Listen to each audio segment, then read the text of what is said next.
Kalau aku pertama tahu sebenarnya dari mamaku. Soalnya jam 7 itu aku tidur. Baru tidur jam 7 dari malam tuh, baru tidur jam 7, terus jam 9 jam 10 dibangunin sama mama. Terus mama matanya udah sembab gitu, udah kayak abis nangis gitu. Terus ngomong, "Neng, bangun Neng, kenapa Mam?" Kaget kan, posisi kaget, "Kenapa Mam? Ada berita duka," katanya. Wah, kata aku, siapa nih? Terus dia bilang, "Pak Deddy Kempot meninggal." Pak Deddy Kempot meninggal itu kayak, hah, serius gitu kan?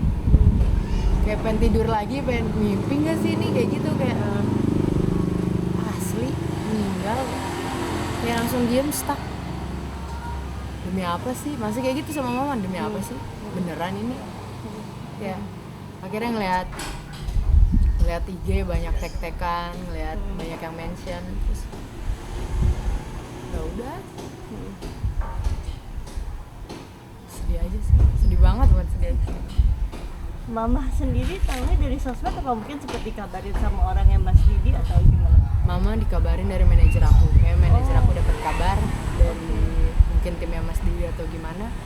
Terus mama mastiin lewat sosmed. Lewat sosmed tuh kayak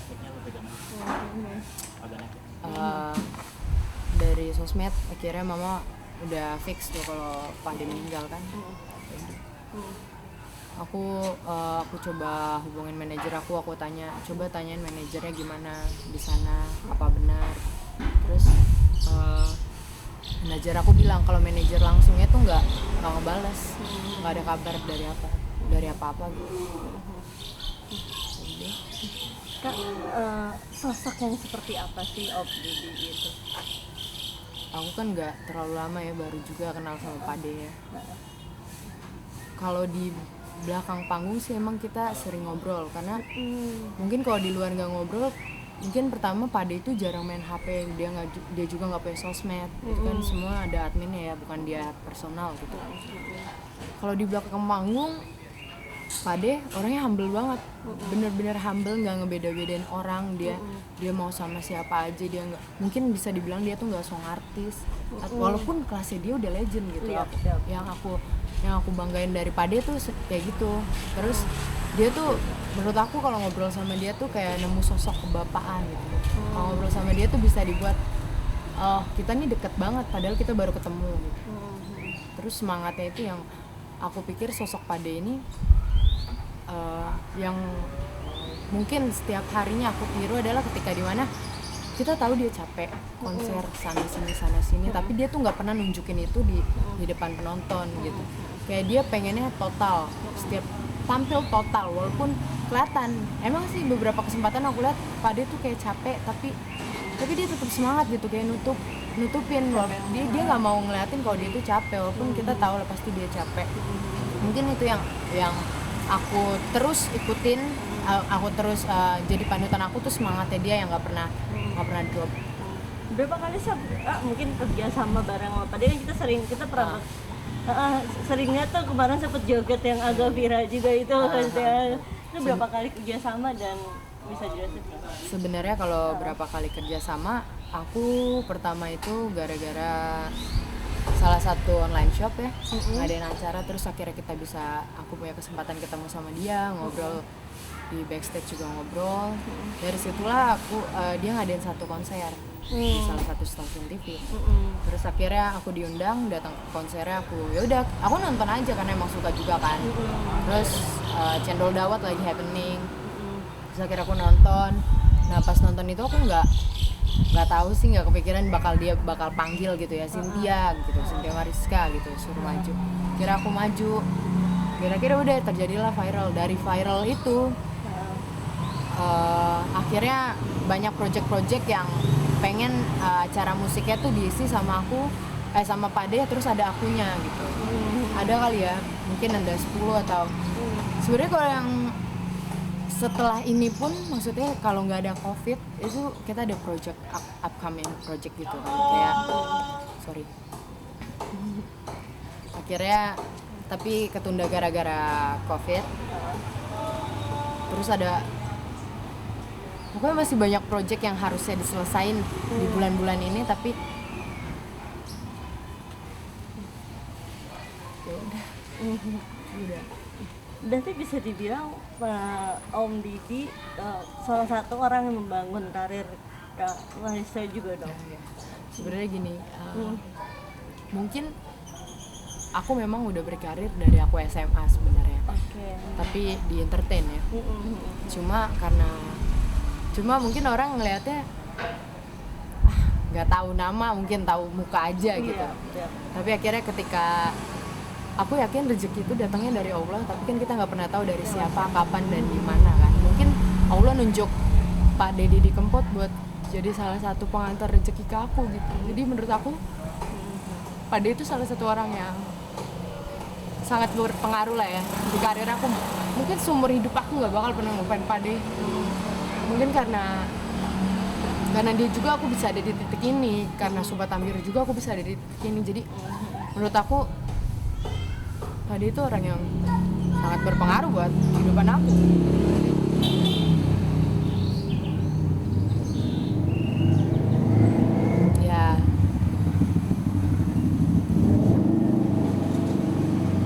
Ya aku yakin sih karyanya Pak Deddy nggak bakal mati, bakal terus ada. Ada mungkin lagu Pak Deddy yang kakak paling suka banget itu, dia kan ada Stasiun Balapan, ada Ambiar gitu kan. Mungkin lagu yang paling terngiang di kakak? Mungkin yang terus terngiang itu Pamer Bojo kali ya. Oh ya, ada Pamer Bojo. Karena ya yang kita tahu aja, mungkin aku rezeki aku juga dari Pamer Bojo dan terus tapi kalau buat lagu yang benar-benar aku suka, Cidro. Kenapa tuh, Bang? Gak tahu, aku suka musiknya aja dan artinya juga sih. Cuma kalau buat overall aku suka Pamer Bojo. Apa namanya, Pak Didi itu kan ya, Om Didi itu selalu mungkin agak tertutup soal keluarga. Jadi kita dia sebenarnya punya berapa anak gitu, yang kayak yang Kak Kalista tahu. Kalau berapa anak setahu aku emang pernah ketemu sama istrinya. Cuma anaknya tuh lagi di kamar, jadi aku nggak terlalu nanya yang dia punya anak berapa atau berapa. Cuma komunikasi sama si tante aja sih, istrinya. Istrinya seorang yang humble juga kan? Oh iya, dia humble banget. Kan apa-apa Pak Deddy manajernya dia juga kan. Kayak kalau mau ketemu Pak Deddy atau mau bikin konten sama Pak Deddy harus lewat dia dulu. Dan yang aku tahu istrinya Pak Deddy itu sangat amat peduli sama kesehatannya Pak Deddy. Setahu aku ya. Karena Pak Deddy itu kanan kiri konser di mana-mana. Tapi tetap dijagain sama polanya tuh sama istrinya. Setahu aku gitu. Pak Deddy itu punya anak didik juga ya. Nah, itu gimana tuh maksudnya? Mungkinkah dia akan, mungkin beda, saya tidak ada yang bisa mengertikan seorang Pak Deddy Kempot, tapi mungkin tidak dia maksudnya untuk meneruskan legendnya, meneruskan seluruh karya gitu. Mungkin bukan menggantikan, lebih ke meneruskan kali ya. Mungkin aja sih kalau meneruskan ya. Tadi Mbak bilang kalau buat menggantikan kayaknya seorang legend gak bakal ada yang pernah menggantiin deh. Even semirip apapun dia, tetap dia yang pertama istilah gitu. Terus kalau buat menerusin, ya yang penting kalau dia mau berusaha, maybe bakalan Allah juga pasti kasih jalan gitu. Kalau untuk dia ngegantiin kayaknya nggak mungkin, tapi kalau nerusin ya maybe. Ada mungkin kata-kata Pak Deddy yang Om Didi yang ke kakak yang sampai sekarang terngiang gitu, mungkin harus apa atau pernah nasihatin apa? Mungkin yang relate ke aku, patah hati dijogetin, maksudnya itu orang sepele ya, tapi menurut aku patah hati yang penting dijogetin aja, mendingan dijogetin aja. Itu menurut aku something yang buat intinya tuh dalam, cuma dia kemasnya secara simpel gitu. Ketika lo sakit hati, ketika lo ada di posisi terbawah, lo nggak boleh tetap di posisi itu. Ya udah, lo cari pelarian. Apa sih pelariannya? Jogetin aja. Karena itu juga menurut aku suka joget kan. Jadi kayak ngena banget. Iya, emang semua masalah tuh nggak harus terlalu dipikirin banget, nggak usah bikin stres banget. Ketika lo punya hal lain yang bisa bikin lo happy, kenapa lo nggak happy? Kak, jadi lebih lihat video kakak yang viral itu nggak sih sampai semenjak Pak Deddy nggak ada yang Didi nggak ada? Tadi sempat aku putar beberapa kali ya. aku tuh aku udah nggak tahu udah aku nggak bisa nangis kali ya, soalnya setiap lihat udah nangis, jadi kayak mungkin kalau di part-part tertentu aja sih yang bikin aku nangis.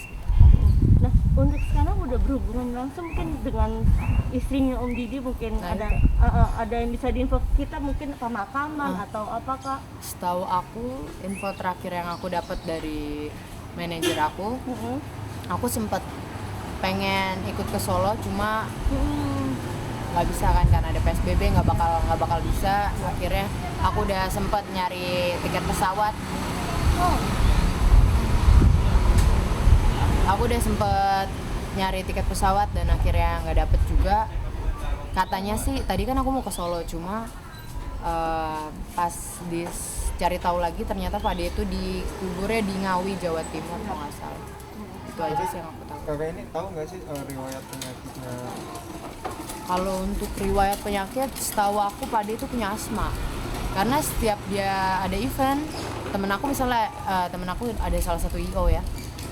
Dia bilang Pak D itu minta disediain kayak obat-obat asma. Itu aja sih yang aku tahu. Kalau yang lain. Kak, ini ada di kakak posting 2 foto yang ini sama yang terakhir ini kan. Bisa jelasin nggak ini foto kapan dan ya. Itu foto pertama kali aku ketemu Pak D sama ya yang pakai baju oranye. Dan yang terakhir itu foto terakhir kali aku ketemu Pak D. Itu kapan? Ada Hood salah satu ini apa namanya TV, stasiun TV. Terus ya udah akhirnya kita ketemu di situ. Sebenarnya aku ada lagi project yang harusnya aku datang tapi aku nggak bisa, nggak punya kesempatan buat hadir jadi. Mungkin terakhir kalau video call pernah mungkin di masa PSBB ini sama Pak D atau sama istri gitu? Kalau buat itu karena aku punya kesibukan sendiri, terus Pak D mungkin juga punya kesibukan. Emang sih aku kalau di hari-hari kurang terlalu aktif juga komunikasi. Jadi ketika ada event baru aku ngobrolnya tuh ketika ketemu di panggung aja, di belakang panggung, di backstage dan sebagainya. Kak, terakhir Pak D itu ngadain konser di rumah gitu kan ya buat COVID kan. Itu gimana tuh Kak? Nah, itu salah satu yang harusnya aku hadir juga, cuma karena suatu hal aku nggak bisa hadir. Makanya aku jadi nyesel banget. Sekarang nyesel banget ya. Beberapa hari ini tuh aku emang ada perasaan gak enak aja. Jadi setiap malam tuh aku kayak bener-bener ngerasa perasaan yang sama ini sama pas almarhum papaku sebelum meninggal, aku ngerasain hal yang sama. Tapi aku nggak tahu kenapa. Baru hari ini aja dapet kabar kayak Pak D udah nggak ada. Perasaan gimana maksudnya? Perasaan deg-degan atau hati nggak enak? Hati nggak enak. Lebih ke hati nggak enak, terus kayak uring-uringan. Aku nggak tahu kalau sinyalnya Pak D karena nggak diduga-duga banget.